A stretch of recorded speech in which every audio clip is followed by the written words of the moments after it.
Greetings, everybody, and welcome to the Big Reviewski Gangs of London special. My name is Eoghan Doherty, and I'm genuinely delighted to be talking to you today, mainly because it's just nice to talk to other people. I haven't spoken to anybody in weeks. It's a very strange time for everyone. I hope you and your loved ones are keeping safe and well and clean and all of those other important things.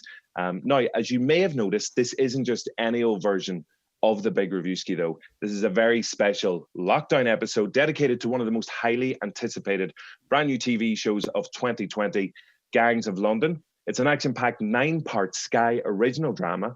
All episodes are going to be available from this Thursday, 23rd of April, exclusively on Sky Atlantic and Now TV. So you'll be able to binge away to your heart's content. So that'll be Thursday's plans done. I don't know what you're going to do on Friday, but at least that's Thursday sorted. Now, we're going to get to that show in just a second.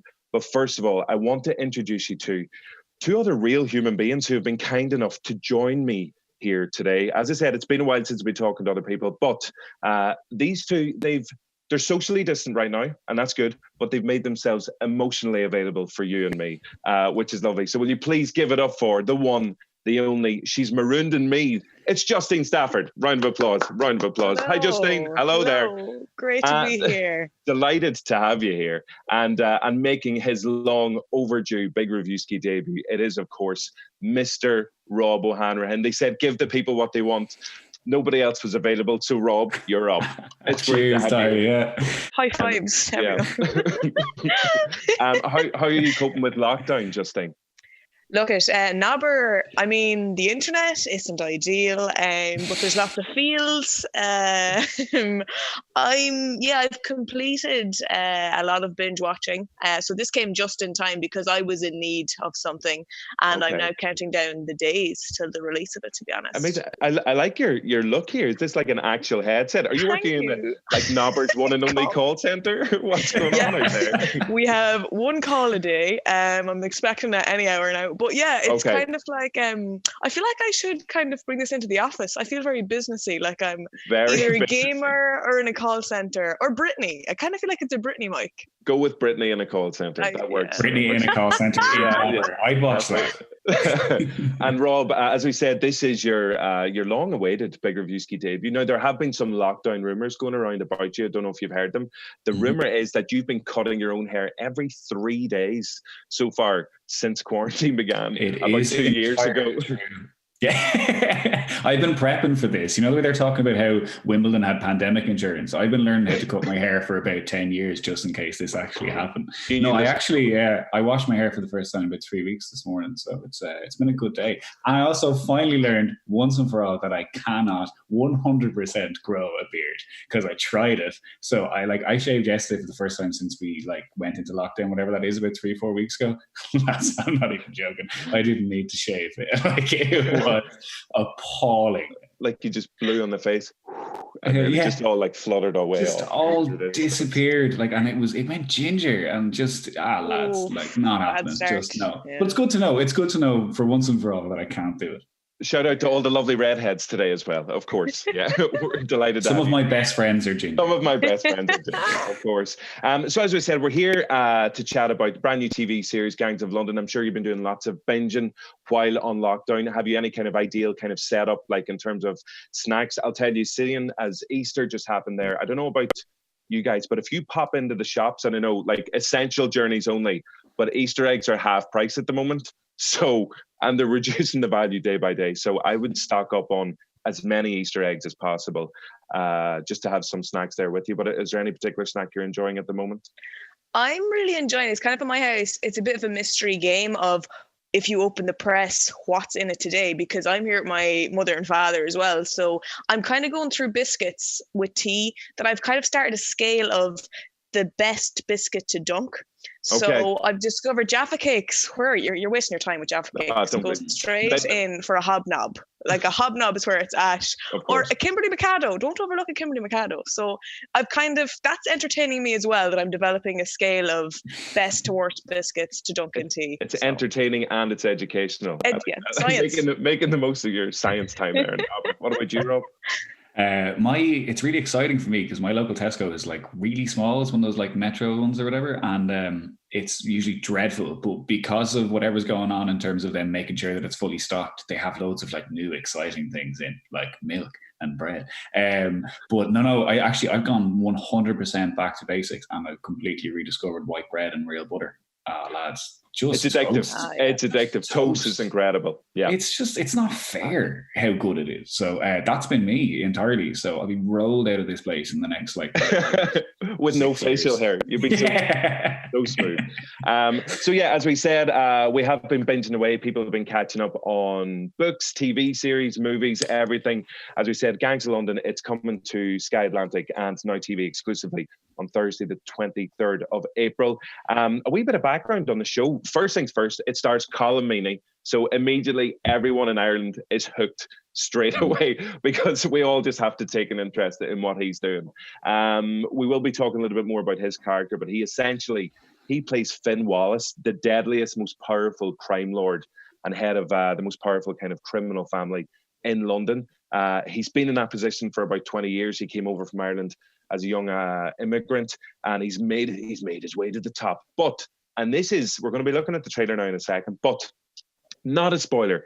Everybody relax your cacks. This is not a spoiler. He is shot dead at the start of the first episode, but it's in the trailer and it's also at the very start of the episode, and it's a key plot point as well.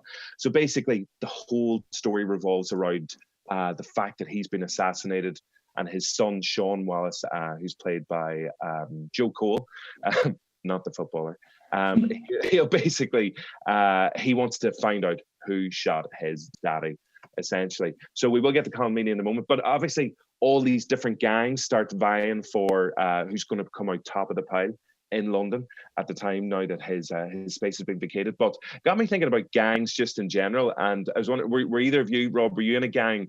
Like, I mean, I'd say you were in a very kind of like baby face. Now take a good hard look at me. Do you think I was ever cool or hard enough to be in a gang? They wouldn't even let me do the admin for a gang. Like, I'm so far removed. Like, I was the kind of lad you could use my headset if you want. For the Hello. You're speaking to Gangs of London. Rob speaking. How can I help you today? No, absolutely not. No, I was the kind of lad who just wasn't if we played Manhunt or whatever like that. Like, they gave me fake letters because they were like, "He'll get caught. He'll give up his letter in 2 seconds." So no, absolutely. So not. No is the answer. It's a firm no from me.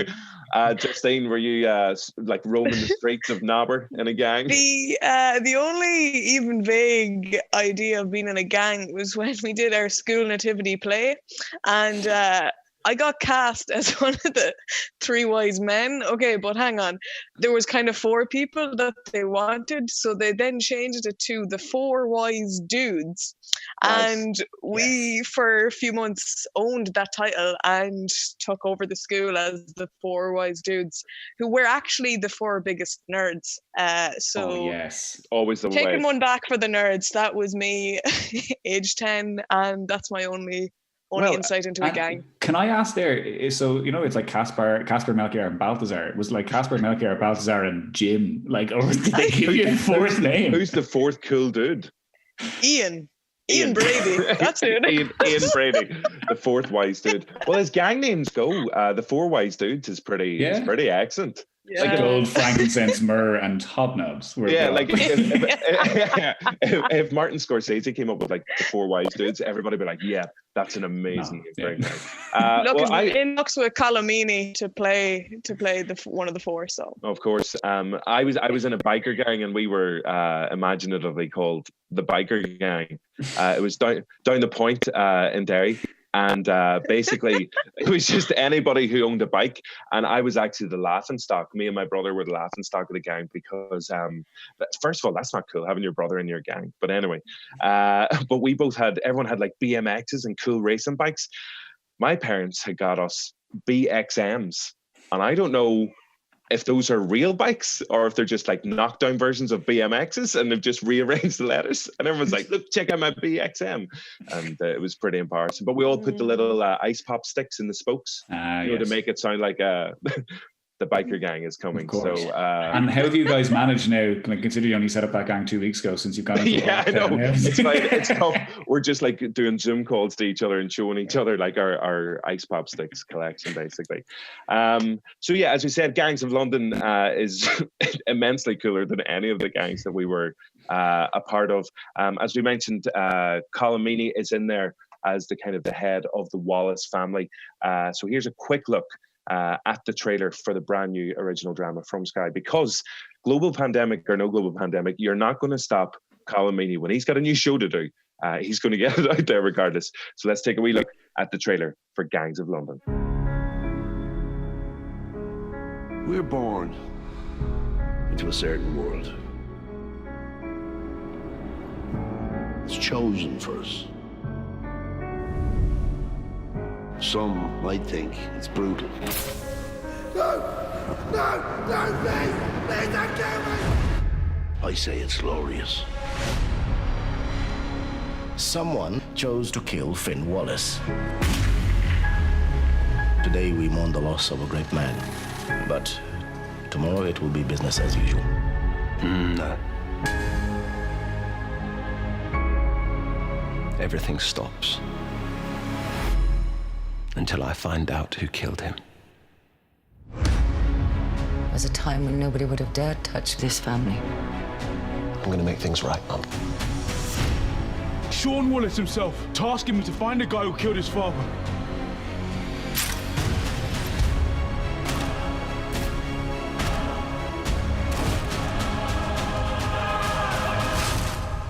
He's the twat that tore up the pub.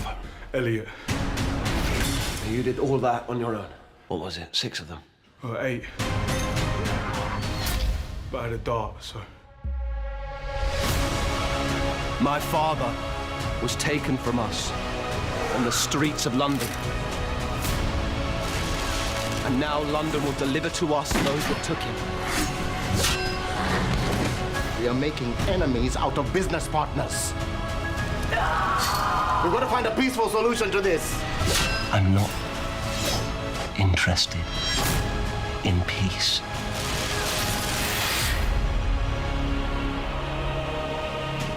What kind of trouble are you in? If you knew what I was doing, you'd be proud of me.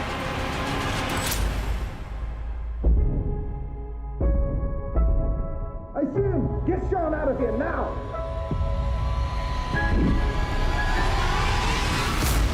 Once you enter this world,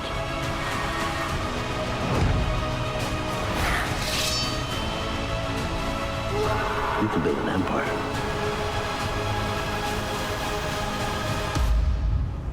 You can be a king.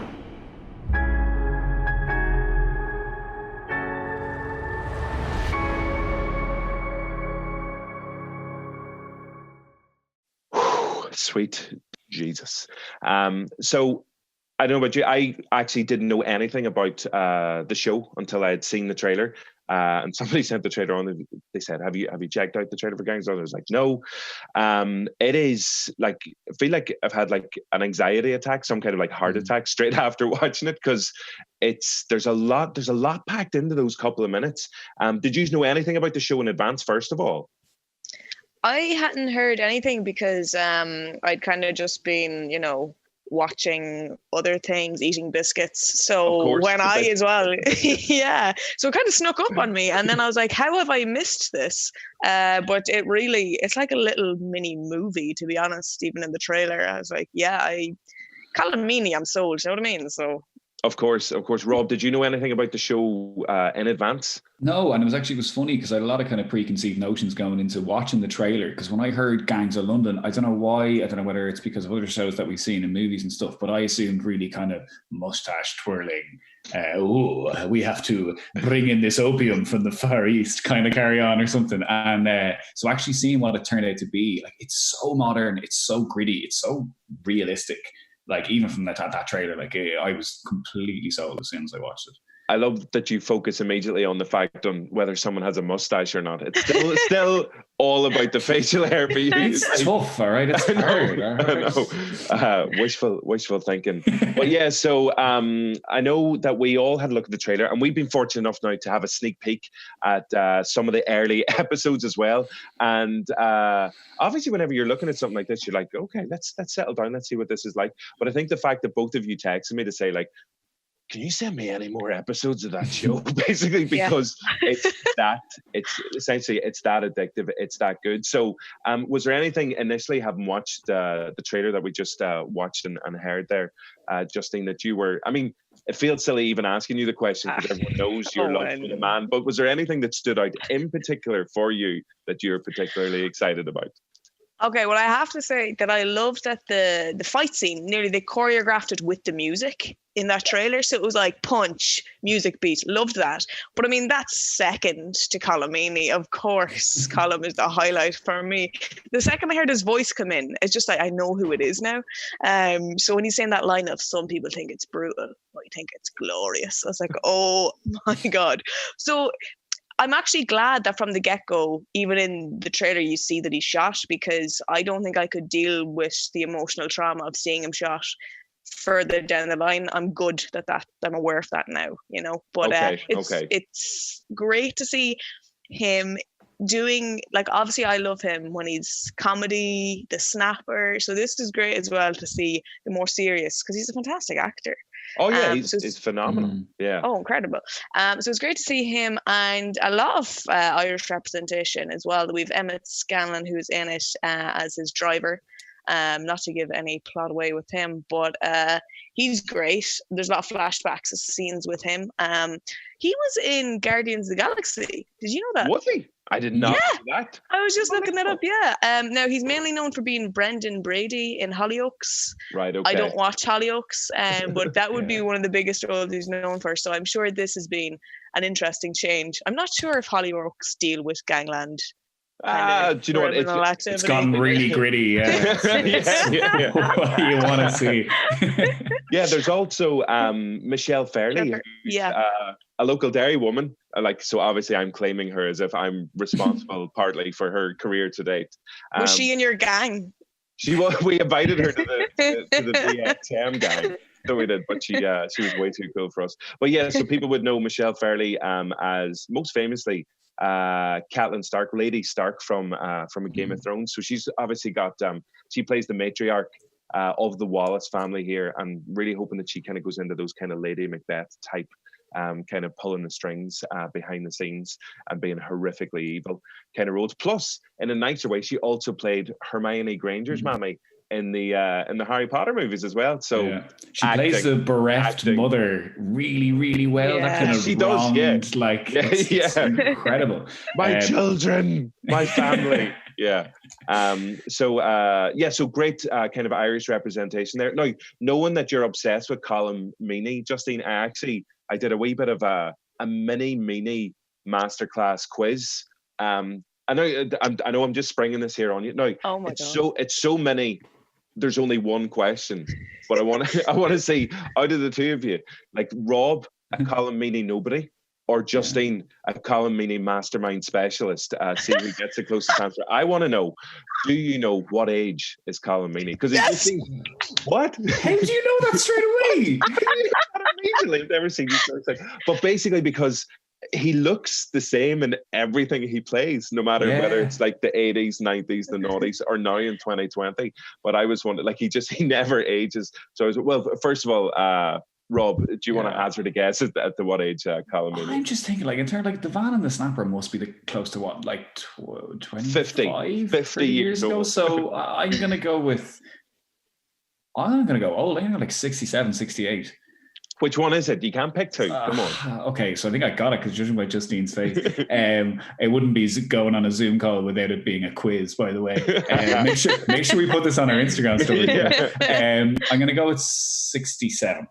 67, okay. Justine, you were very confident when the mini Meaney question was asked. What's your answer? What age is Colm Meaney? He's 67. No way. What? That's not the answer. He's 66. Oh, what? I'm afraid It looks like Justine just copied your answer, Rob. Yeah. I have it on good authority. Hello, Wikipedia. That his birthday is the 30th of May, 1953. So he's about to turn 67. 67. Oh, wow. Oh, my God. I've been disgraced. Oh, my. You're a fraud. You're a charlatan. Oh, wow. But it's true. Like, he honestly is playing the same age character since, like, The Snapper. Like, he's still that dad, that age. It makes no sense as to how... Like, I mean, Paul Rudd is not aging and he's young, but Colm Meaney is, like, the dad and has not aged his whole life. It's incredible. I wonder who he played in his nativity play. Yeah, exactly. The most convincing Joseph. I'm going to go with Colm Meaney is the Irish Paul Rudd now. That's the way I'm going to look at him. That's him. Rob, was there anything, because obviously Meaney was taken, was there anything you were particularly excited about, having seen the trailer initially before getting stuck into the episodes? Yeah, I think it's that cast. Like you were mentioning there. Oh my God, her name is Joe Cole or Michelle Fairley. Michelle Fairley, and it's actually funny you mentioned that. She played Lady Macbeth really, really famously. This is the thing about that stock of particularly English actors, and you see them in a lot of the Sky originals, like in the likes of, like, say for example, Benedict Cumberbatch in Patrick Melrose, and even in the likes of Tin Star and Brassic and stuff. But the caliber of acting in it is incredible, because so many of these were brought up by the likes of the Royal Shakespeare Company and people like that. So like Joe Cole is amazing. It's really, really cool to see him kind of step out of Cillian Murphy's shadow. And he's spoken a little bit about maybe his reticence or reluctance in kind of taking on this role, because it was quite similar to stuff that he's done in the past, but that he's really excited now to give the opportunity. And he talks about the ensemble cast as well. And it's just like, it's amazing when you look through the caliber of it, like even down to like Danny Dumani, who's he must be 7 or 8. Like he plays Gavroche in Les Mis in the West End. Do you know, like, in a way, so even when you get down to the kids, you have that level of like really, really incredible experience and everything like that. And then Sophie D'Aricio, who plays Elliot, is just like amazing. Yeah, there's a couple of things there. One, I know your man plays a character in Les Mis, but we can assure you there's no singing and dancing numbers we've seen so far in this particular show. But Joe Cole stepping out of the shadow of Cillian Murphy's cheekbones, especially because he obviously dominated Peaky Blinders, and all the other brothers and characters were kind of, as you said, in his shadow. But it's brilliant to see him step in as Sean Wallace. He already seems like, well, even the very, very opening scene of episode 1, he is like, you do not mess with him. No, they don't. Because there's a stunning opening scene. But no, the standout for me, as you said, the kind of the hidden gem is Sophie D'Aricio. But basically, he is, I was thinking about it, he's like some kind of mix of Matt Damon in the Jason Bourne movies mixed with Denzel Washington in The Equalizer, where he just basically, he'll take anything like a pen or a dart or the nearest ashtray, and he basically turns it into some kind of weapon. And he's going to do some serious damage with it. But he was the standout for me there anyway. I've never felt more hurt watching fight scenes. Like I genuinely was moving with each individual thing. Like that fight scene in the bar, and even then the kind of hatchet scene that you see, like I'm not joking, that's almost tore my hair out watching that. Like it's incredible. Your beautiful freshly washed hair. It's just amazing. It's funny you mentioned Denzel Washington. He's mentioned him as a role model a couple of times, and then Chiwetel Ejiofor as well. About like, and again, similar kind of, he mentions Chiwetel because they have like similar growing up in London background in Shakespearean theatre and stuff like that. But as well, like I was looking into his kind of background, like so he was like, he played quarterback at Birmingham University, and then went on to drama, and I was like, oh my God, he's a cool Troy Bolton. Oh, wow. Yeah. Because he is an absolute man mountain. Oh, he's a tank. Huge. Yeah. And he starts off, his character is Elliot Finch, and he starts off as this kind of nobody, but he's hiding all of these kind of secrets, like any good kind of mob / mafia / gangs kind of thriller drama. Everyone's got their own kind of secrets anyway, but he kind of starts to come into his own throughout that episode. Speaking of the violence and everything as well, we had Colm Meaney. Remember him? We were fortunate enough to speak to him relatively recently before the great shutdown of 2020, and he was chatting about a new film that he had coming out, but he also mentioned some of the things that he was particularly excited about this show, and the violence was one of them. So let's hear from the man himself, Mr. Colm Meaney, talking about why he was drawn to working on Gangs of London. I'm the like the godfather of the crime family, and I'm basically shot in the first shot. I'm assassinated, which kicks off a whole thing. So my stuff in it is all kind of flashbacks to when I was alive. So when the show starts, I'm dead, basically. And but it's a tremendous piece of writing. I haven't seen the whole episode. I've just been, as I say, doing loopy, 80-hour work posting, and it looks fantastic. It's incredibly violent. Colm Meaney describing Gangs of London as incredibly violent feels like one of the understatements of the year, essentially, because so it's one of the reasons it is so action-packed and so kind of action-focused. Obviously, Rob, you mentioned all the kind of the Shakespearean background of like these unbelievable actors. Justine, you mentioned that Colm Meaney can do no wrong, of course. And he's aged 66. Did you know that? I did know that. But he's 67 on the 30th of May. 30th May, yeah. That's the way birthdays work. I love that. While Colm Meaney was chatting, everybody was frantically Googling what Colm Meaney's birthday is. But yeah, one of the pretty much the main reason that it is so impressive on the action front is because of one man and his team, Gareth Evans. And if people don't recognize the name, he was the guy behind the Raid films back in 2011 and the sequel a couple of years later. These action films that basically like just took the world by storm. Nobody was expecting anything. They screened and then everyone was like, holy shit, what the hell is going on here? Because they'd never seen action like it before up on screen. I don't know if either of you have seen the Raid films, have you? I have watched it during lockdown. It was on my list. Yeah. Happy days. Running around Nobber again, like stopping guys.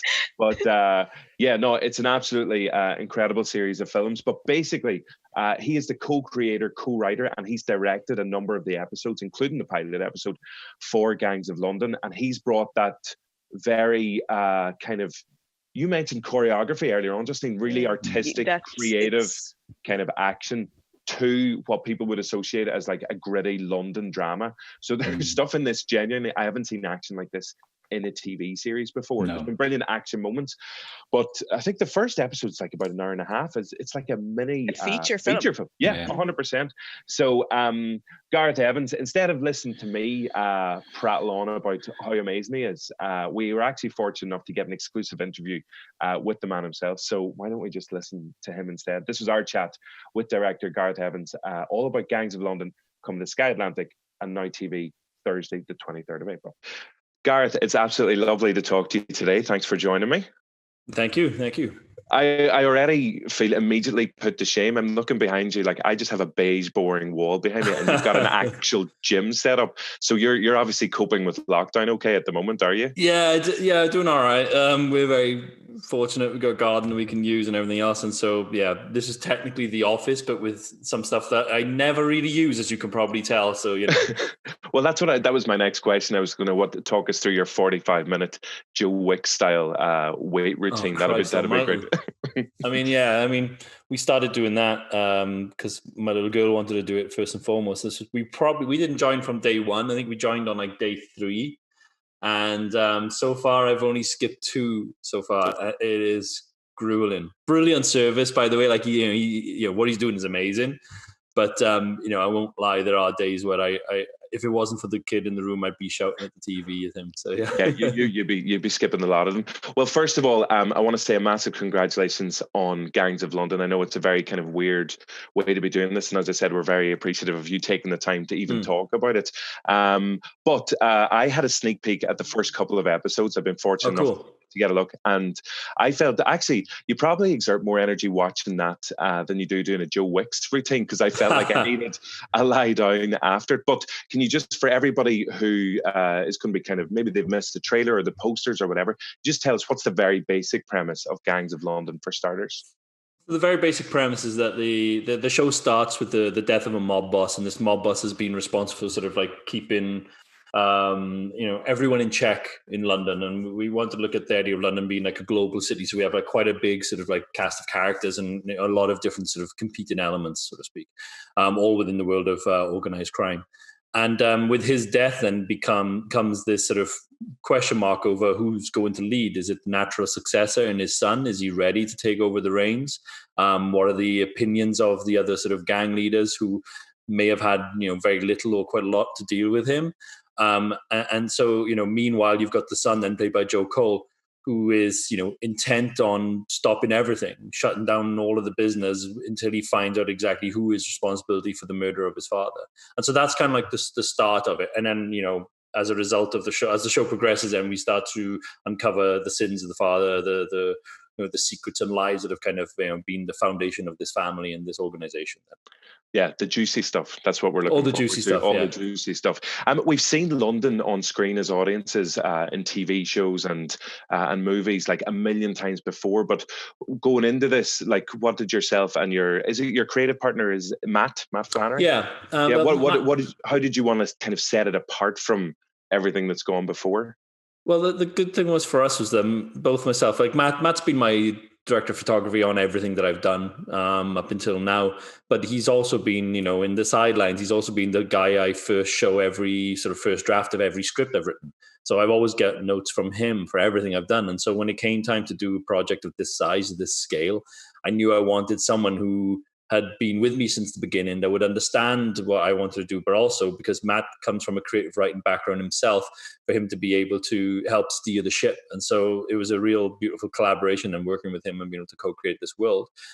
With regards to the treatment of London, I guess in a way, I mean, we spent the formative years of our career really in terms of building up our career from scratch out in Indonesia of all places.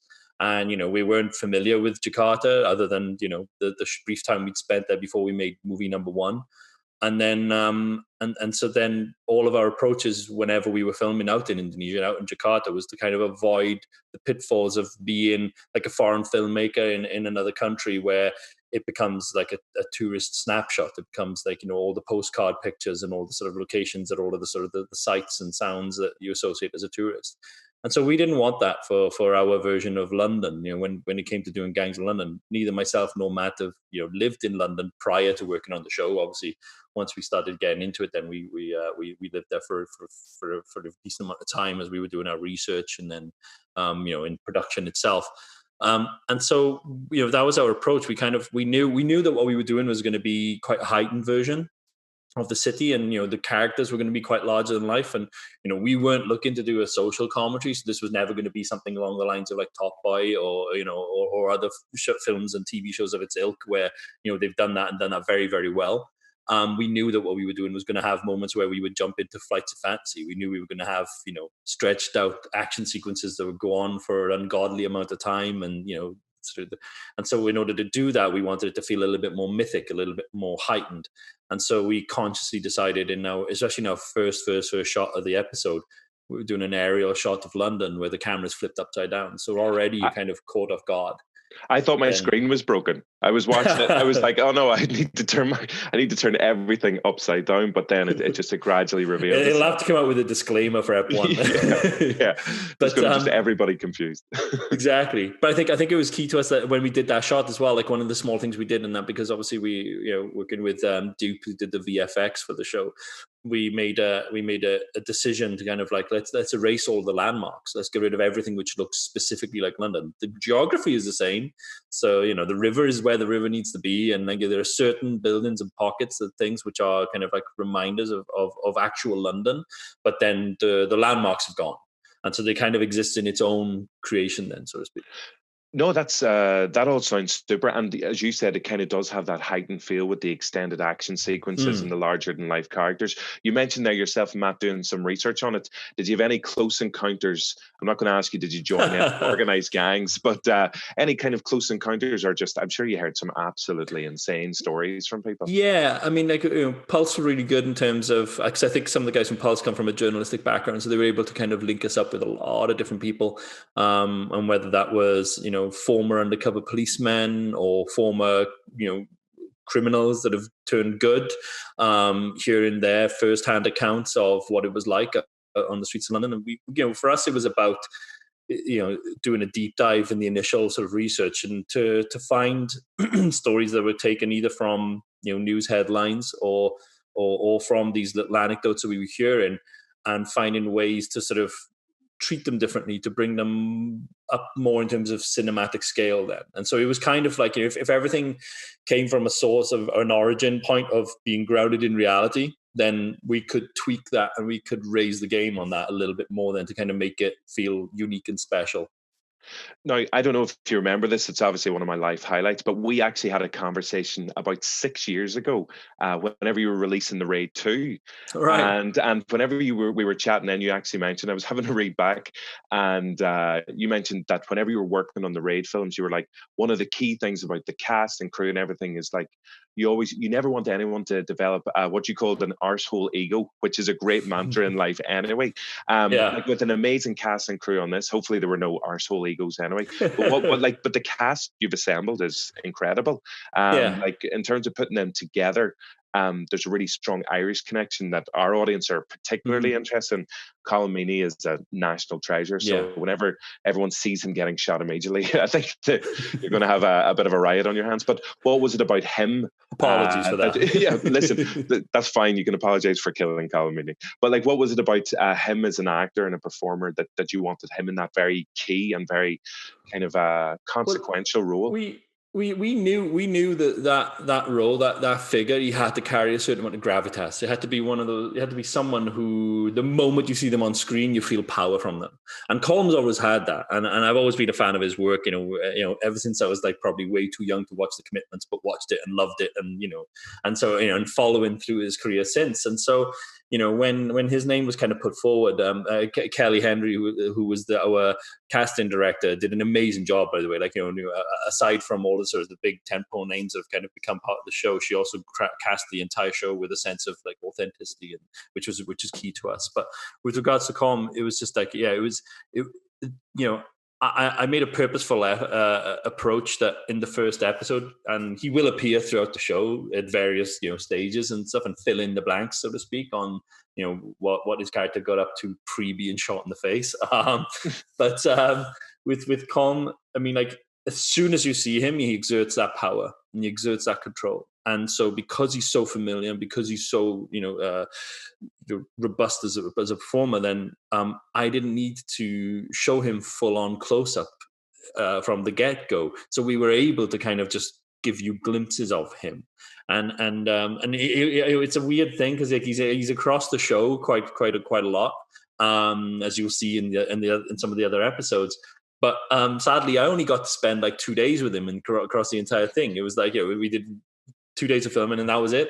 And then, unfortunately, I didn't get to see him because I was shooting some of the other eps while he was shooting his stuff with the other guys.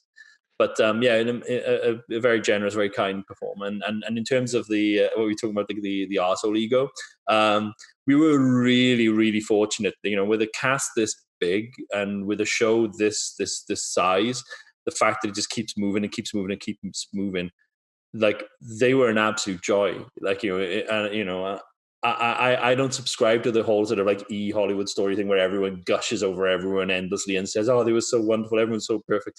But this was one of those rare instances where they genuinely were. Like, there wasn't any kind of bad blood between anyone. And with that many people, you can normally expect it to be the case. But I think everyone kind of came together. Everyone kind of felt like what they were doing was to be part of something that had the potential to be quite special. And so I think everyone kind of brought their A game, and not just their A game in terms of the work and the performances, but also in terms of their personalities too. So there weren't any kind of big clashes at all. It was just all a horrible love fest of everyone. So yeah, that sounds disgustingly lovey-dovey. But I know. Yeah, but no. In terms of the action, and I know before, whenever you were working on the Raid movies, and you discovered Eco as this superstar of a martial artist who could just, he happened to be able to act as well, which is great. In terms of like, was it kind of a backwards approach to this? Because the standout, I mean, there's so many brilliant performances already. even haven't seen the first 2 episodes. But for me, it's Elliot Finch, played by Sophie Davis. So yeah, Chopin is like, it's just, I've been calling him basically the hidden gem. He's like Matt Damon in the Bourne films meets Denzel Washington in The Equalizer. But I didn't really know him beforehand, and just his presence on scene, even when he's doing nothing, but then whenever he does what he does in the 2 massive kind of action set pieces in the kind of the pilot episode. What was it like in terms of turning him as an actor into this, I don't know, mountain of a man, this martial artist as well? We all felt very, very fortunate, to be honest, that we got Chopin as our lead. I mean, he, again, credit to Kelly in terms of the casting of the show, because she was the one who put him in front of us. And initially he was put in front of us for the role of Alex, for Ed Dumani's son, and he did this incredible audition, and we loved him for it. And then I think it was his agent who kind of said, like, no, we want him to be the lead.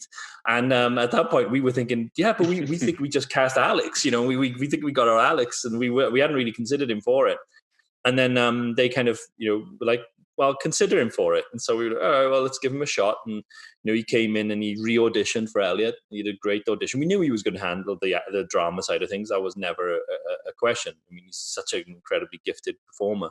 But then we had him do a secondary audition, which was like a fight test, basically, where Jude Poyer was the stunt coordinator on the show, who I've happily worked with now since Apostle and on this, and probably forevermore.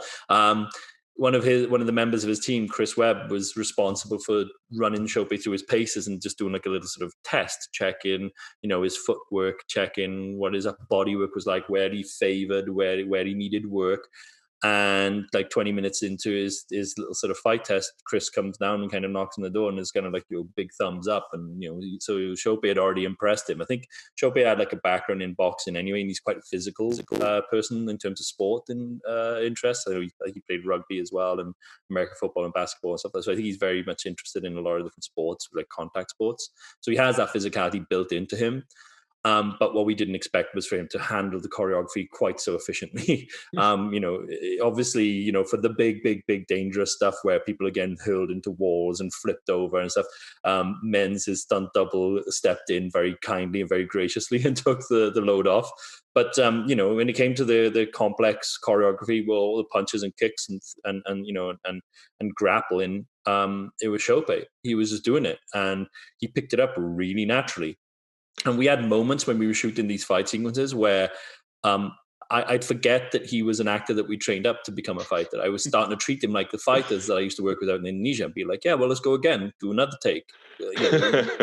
Just expect it from him. And, we were all blown away by him. I think there wasn't a single crew member that didn't come up to me at some point when we were filming, and everyone kept saying the same thing. We were like, oh my God, he could be the next James Bond. He just had that presence about him. We just felt like we were witnessing the birth of a movie star in the making, because he's charismatic. He's got movie star qualities, old school movie star qualities. He's super likable, very relatable. And then, and he happens to be, intensely physical in this role, as well as being dramatically, remarkable. So it was kind of like, okay, is there anything bad about him? And we can never find it. So, actually, him as the next James Bond is a brilliant shout. You could definitely see him in the running for that, if not just getting the part straight out. Yeah.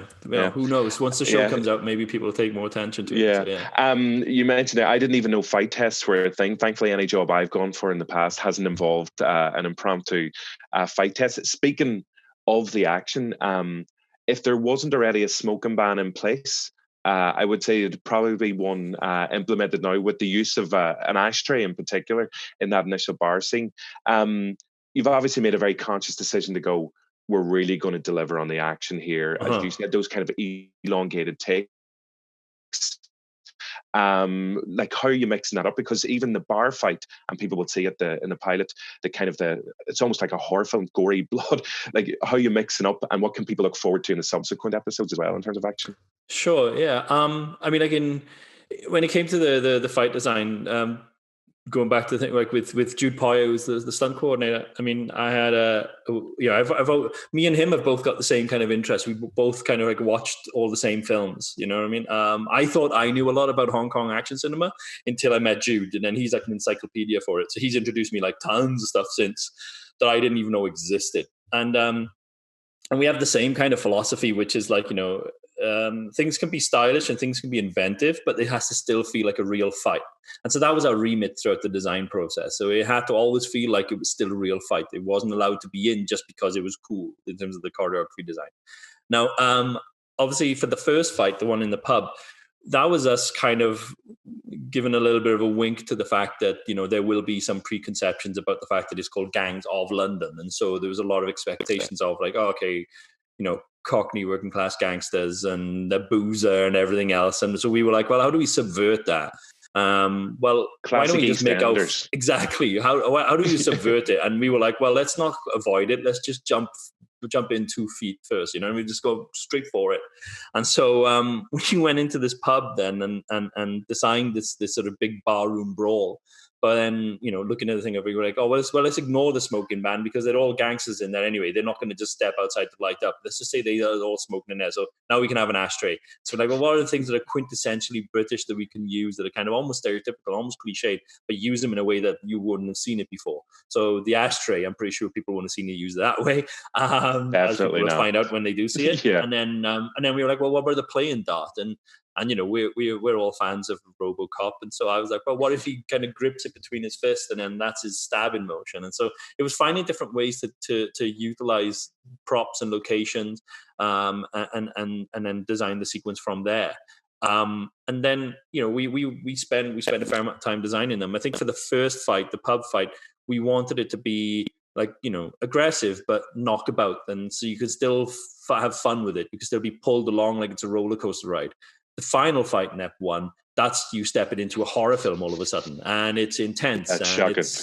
Yeah. And it's supposed to be like that claustrophobia of it's like the stalk and slash of a bad guy in a horror film coming at you and won't let you go, and every time you try to get away from him, he pulls you back in, and so it had a very different sort of like psychology to it, a different style. And so that one allowed it to be more like a horror film. We really lent on that in terms of the production design by Matt Gant, and then obviously the lighting by Mark Taylor and Matt, the DP, then obviously just all kind of coming together to create this really oppressive feeling for that sequence.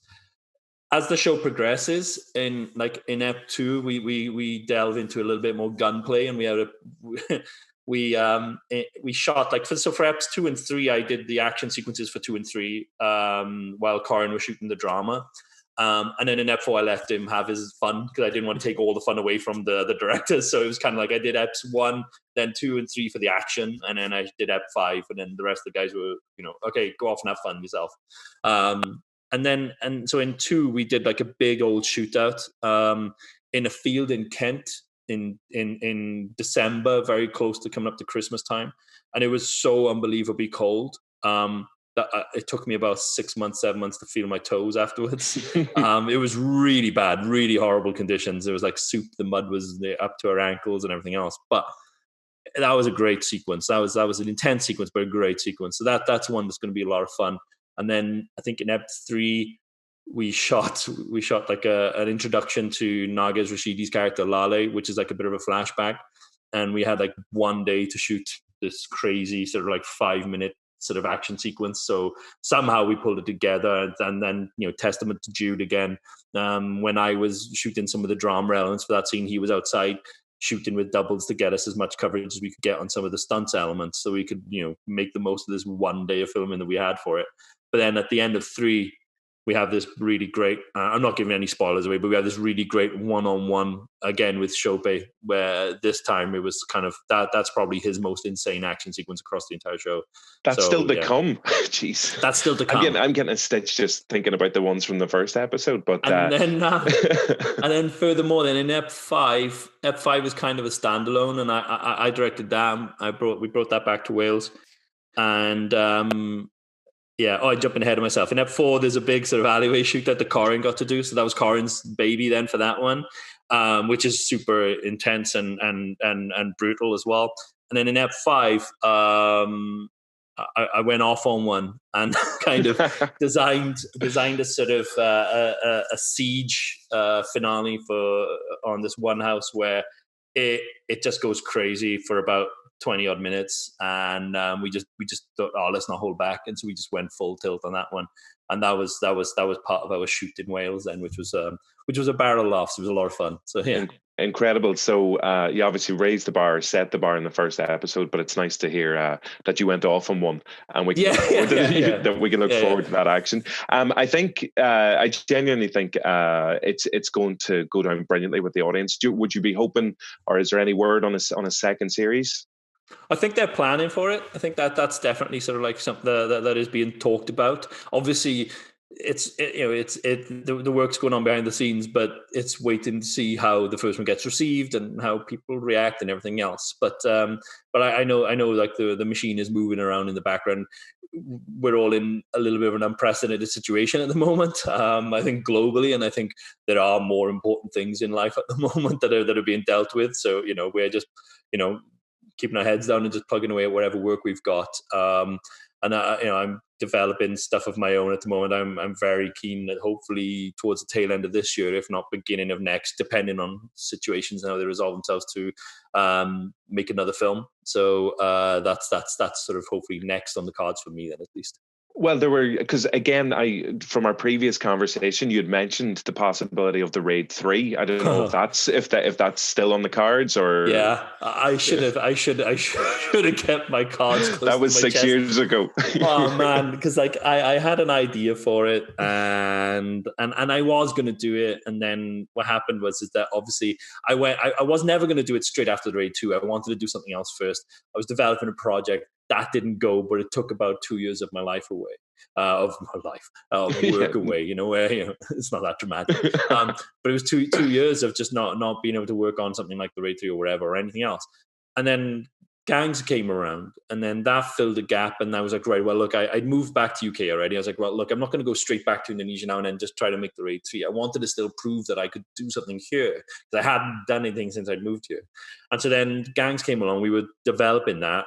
And then the prospect of me then going straight from doing the Raid 2 to then jumping into like a 10-part TV series, not knowing how many episodes I was going to direct or not direct at that point, because we hadn't made the decision yet, was quite intimidating, because I'd not experienced a UK day of filming ever in my life, not one professional day of filming in the UK.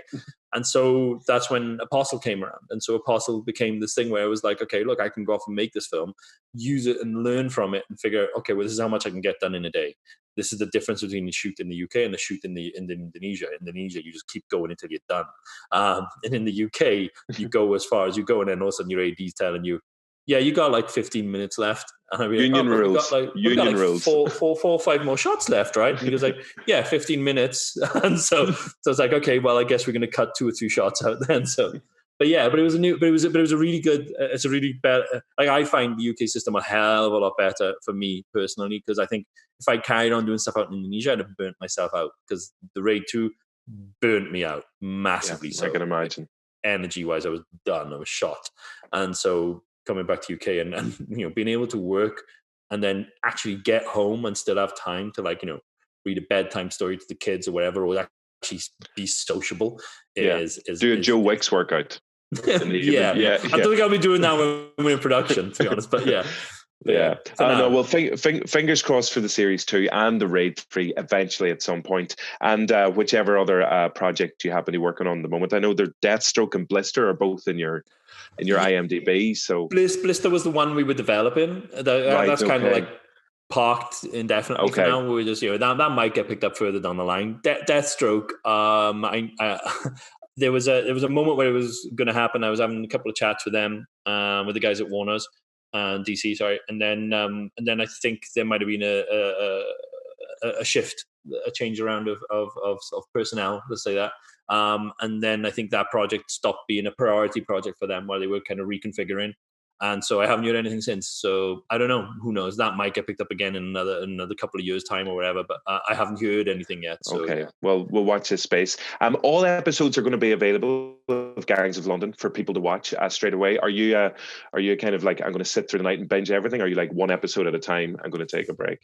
I think for something like Gangs, it's pretty intense. I think it'd be a challenge if somebody was going to binge it all in one day. I think there's a lot of emotion flying around in those episodes, and a lot of pretty high octane sort of action stuff going on in there. So I think it's a weird thing. It's like I can usually manage 2-3 episodes before I feel like I'm fatigued and need to step away. And to be honest, like I maybe it's just me, but rarely have the free time to kind of sit down for more than 2 to 3 hours to watch something.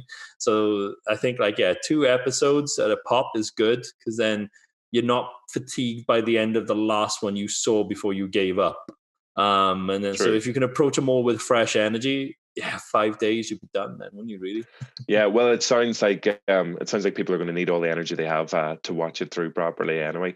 But Gareth, thanks a million for taking the time to speak to us today. Can't wait for everybody to watch the show and kind of for it to be out there. We'll chat to you again in 6 years when you've made the Raid 3 and you'll be on Gangs of London Series 5 or something anyway. So so we'll chat to you then. So look after yourself, and and thanks again. Take care, and stay safe. See you later. You too. Bye-bye. Bye. Bye-bye. What a lovely fella, considering he's obsessed with, as we said, chopping people's limbs off, providing the most horrific, gory deaths that you've ever seen. And then he's like, oh, yeah, how are you getting on? Yeah, no, it's fine.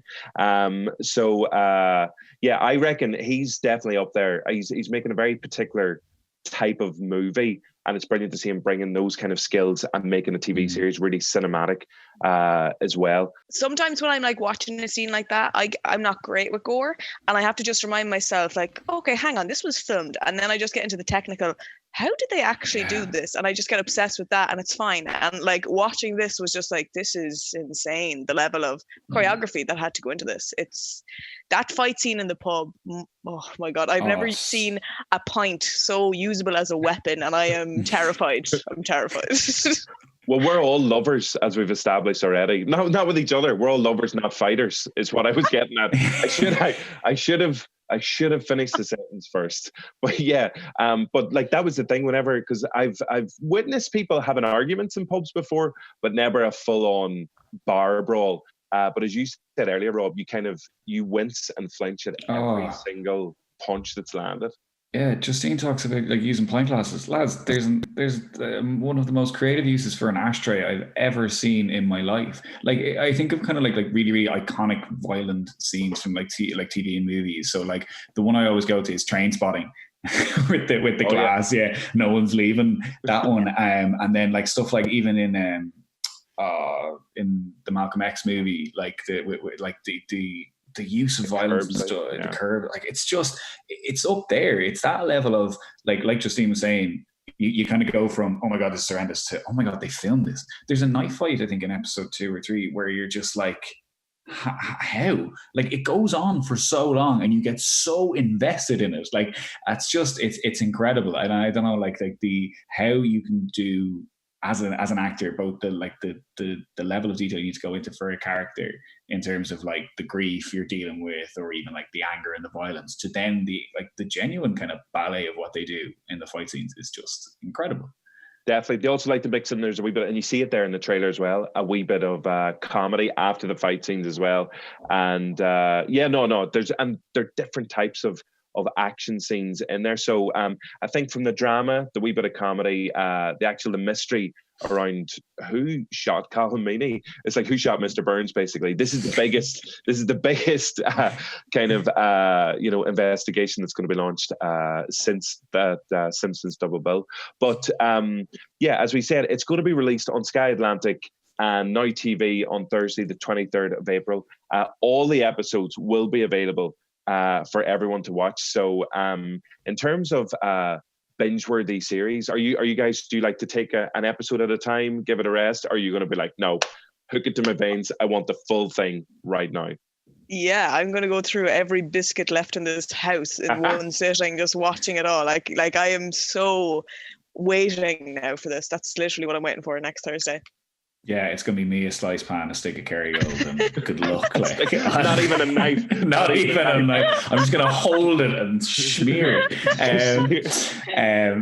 Lads, like, it's rare. Like, there's certain series that have definitely captured me, and as well, like that deliberately put hooks at the end of episodes or whatever to keep it going for the next one. This doesn't even need it. Every second of it is a hook. So like as soon as this comes out, good luck. Like I'm sorry in advance, because the WhatsApp group that we've set up for this show is just going to be me with spoilers. And if you're not watching it the second it's released, just I'm admin on that fault. group. I'm going to remove you from that group. It was just going to be me and Rob sending pictures of like sticks of Kerrygold, basically. But yeah, okay. So as we said, all episodes are going to be available to watch on Thursday, the 23rd of April, exclusively on Sky Atlantic and Now TV. So go enjoy it. It's definitely like, you can take our word for it, but there's also everyone is going to be talking about this as soon as it's released as well. So do go and check it out, especially if you're in WhatsApp groups with Justine, so she doesn't actually spoil the entire thing for you. You're just the worst human being. The worst human being. I'm just too excited. I want to talk to someone about it. That's it. That's it. I just need. I just need to talk about it. I have my Colm Meaney WhatsApp group. There's about 20 people in it. We just talk about Colm Meaney. So now this is an extension on from that. If you ever, after all of this carry on is kind of said and done, hopefully we'll get Colm Meaney in for a chat, and Justine, you can be the one to talk to him. There'll be no virtual hugs. It'll be a real hug as well. So you can. That's what's going to keep you getting through all of this. That's the goal. That's pretty much it. Okay, folks. Well, thanks a million for joining us together. It was actually lovely to speak to, as I said, two other human beings. Rob, congratulations on your Big Reviewski debut. I think we'll have you back. I think you'll be back. And Justine, as ever, good luck with the biscuits. Yes, everybody. Thanks for watching. I know, as ever, as we finish every episode, good luck with the biscuits. Thanks again for watching and listening, everybody. You can subscribe to the Big Reviewski wherever you get your podcasts, and on YouTube as well. And keep an eye out for it on Facebook and Twitter. I'm literally just going to name every single social platform there is in the world: Snapchat, Instagram, Twitch, and Bebo. Don't forget to check out Gangs of London when it's released on Sky Atlantic and Now TV on Thursday, the 23rd of April. And most importantly, look after yourselves, look after each other, and we will see you on the other side. Okay, love you lads. See you later.